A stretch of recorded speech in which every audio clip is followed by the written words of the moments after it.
It is a very mentally challenging disease because it just consumes every part of your life. Those with Lyme disease, like Beth Lindorf, often suffer in silence because diagnosis and treatment can be complicated. Lindorf says other members of her family also have Lyme disease, and it's a cause close to their hearts. I wish that people would just acknowledge that this disease exists here in Utah. Lyme disease is the result of a tick bite, more common in eastern states, but still a problem here. Registered nurse and mother Deborah Painter also has Lyme disease. She's taking action to fight the disease and educate others. And we do have the Ixodes pacificus tick that can carry Lyme disease here in Utah. Discovering a tick bite within the first few days is important.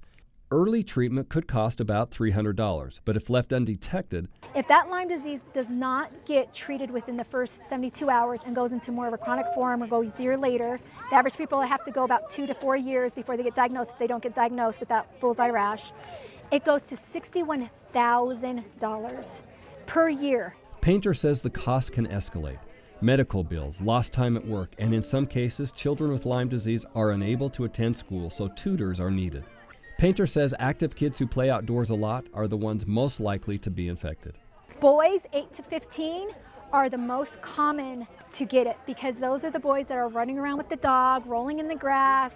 Early signs of Lyme disease include a skin rash called erythema migrans, fatigue, chills and a fever, headache, muscle and joint pain, swollen lymph nodes.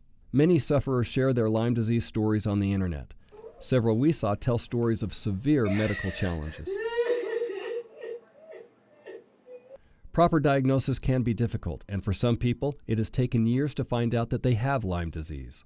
I went for about 15 years before I really finally did get a diagnosis for Lyme disease. And for others, it means large amounts of medications to treat the different symptoms. I take about 80 pills a day, and that's a mix of prescriptions and herbal supplements. And people don't see those kinds of things. I don't appear to be sick. And not knowing why they are sick is frustrating. For a while, I thought I was like dying or something, and it's scary for 6 months when you're 12 years old, you don't know what's going on with your body. Once properly diagnosed, each person responds differently to treatment. A lot of people struggle with that because there's no end in sight. There's no time frame for treatment. But those living with Lyme disease say there is hope. I got my life back. I'm doing all kinds of fun things now. The Utah Lyme Disease Alliance is making a difference. I hope that nobody else has it. And I hope that people who has it can get feeling better. In Alpine, Robin Seville, Good for Utah.